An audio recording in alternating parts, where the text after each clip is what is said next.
So sorry about that, guys. I've just gotten caught up with school and everything these past few weeks, and I wasn't able to catch up with my reviews. So here I am to finally catch up with Darth Maul's YouTube channel for Star Wars Rebels review of Brothers of the Broken Horn. So, I will be honest, this was a very late night, so I just came home and I watched the episode. I didn't really get a chance to take notes on it or anything. So I'm just gonna go off of memory of how I felt about it, as it's hard to do a re-review, or it's hard to do a review of things of your first impressions when you have already seen it, like, several thousand times. I'm kidding. I kid. Maybe 5 times at the most. But, nevertheless, let's get right into it. So the episode starts out with, we're back on Gorel. I have no clue why the hell we're there, but anyways, we're on Gorel, and it starts with Rex, he's helping Ezra do, some blaster shots. And, Rex is like, aim, then fire. Rex, I bet even sometimes you miss. Well, let's see. Let's just watch Clone Wars. Ugh.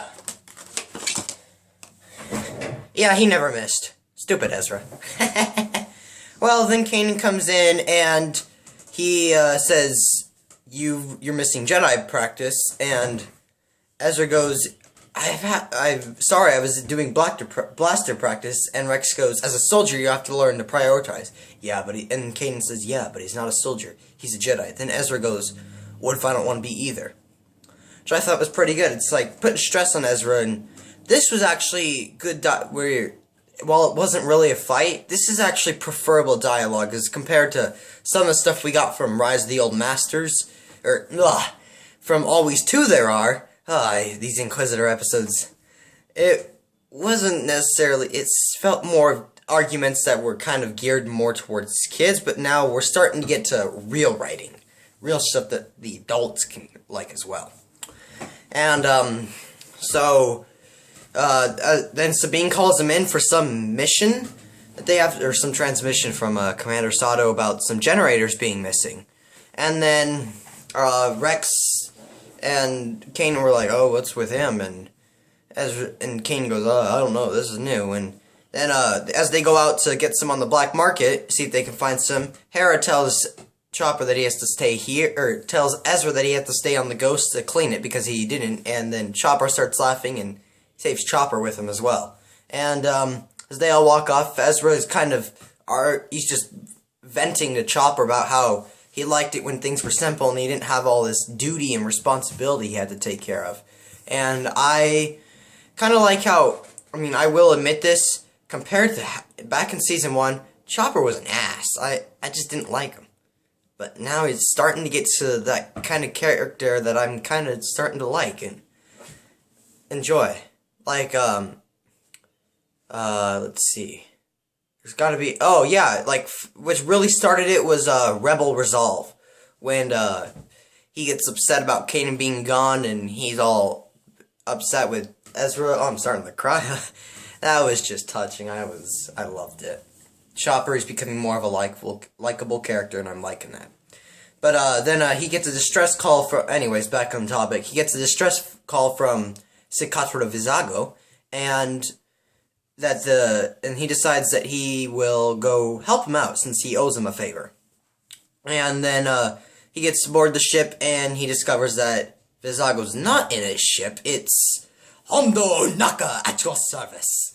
Yes, Jim Cummings voicing Hondo Ohnaka is back, and I loved him. Hondo, there's so many great one-liners in this episode that he had, like, I'm rich! I'm dead! And, when Asmorgan says, or spoiler, oh, you've seen this episode, if you've seen this episode, you shouldn't be watching this, but, like when Asmorgan says, I don't deal with washed-up old relics, Hondo says, oh, come on, let's leave your wife out of this. Hondo was a great addition, because this episode, well, I'll finish the synopsis first. He finds power generators, and he plans to sell them to a buyer, and they go to Asmorgan, but Asmorgan sees that it's Hondo and not Vizago, and he knows that there's a price on Hondo's head, apparently, from the Rain Clan. I don't know. But, Asmorgan and there's a big little firefight there. Chopper dual wielded some guns. That was pretty awesome. I love that. And then afterwards, when Ezra has to use the Force to save Hondo, Hondo reveals that he is a Jedi sympathizer, and one of his best friends was a Jedi, Obi-Wan. Which, yeah, that kind of worked. He's like, oh, one of my best friends was a Jedi. Oh, and another one of his great one-liners was, at least I think we were friends. And then as they get back on the brig, or on the ship, the broken horn, he fixed it. But Ezra discovers that, Vizago's got locked up and that Hondo, like, stunned him or something. And, then and he calls on his favor that Ezra owes him to help him reclaim his ship.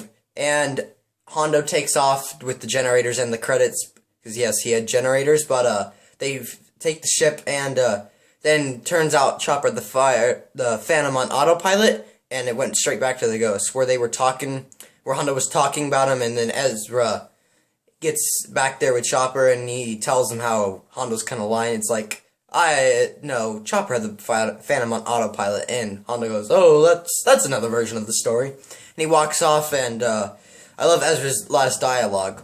I used to be out for myself and alone, but I'm not like that. That's not who I am anymore. You're on a different path now, and now I have you guys from the trailer. But personally, this episode, while it had some good things such as Chopper dual-wielding guns, that was pretty funny. Hondo, he's really what saved this episode. It felt kind of, I thought it was a good episode, but really what got to me was just how that entire fight sequence of Vizago and Ezra, it's like Vizago and Ezra were teamed up against Hondo, and then he went back to defend Hondo, and then when he saw after Vizago turned on him, and then he saw Vizago, and they were all goody-goody, it just didn't make sense. That whole thing was kind of confusing for me, and I didn't necessarily like that. I wasn't too big of a fan of that, but otherwise, having Hondo in was great. I will just say, though, this season, it does kind of feel a little like Clone Wars continuation. I mean, every episode this season has had previously known characters in it, and don't get me wrong, I like seeing Rex back and Hondo, but it's like, this show is just pretty much like a continuation of Clone Wars. Like, as my friend once said, they're just bringing back at this point everyone we know, and I'm like, yeah, they kind of are, and I hope they kind of change that around. I mean, people like Tarkin and Vader and 3PO and R2 and Bail Organa, yeah, those are kind of characters like you expected when you hear that it was about the timeline of this show. When we first found that out, you're kind of expecting to see those characters, but now they're just throwing characters in willy-nilly, and but other than that, I thought this was a pretty good episode, or it was a good episode. I'll give it a B or so. But, on to the next episode. Thank you for being patient. I do really apologize about that delay.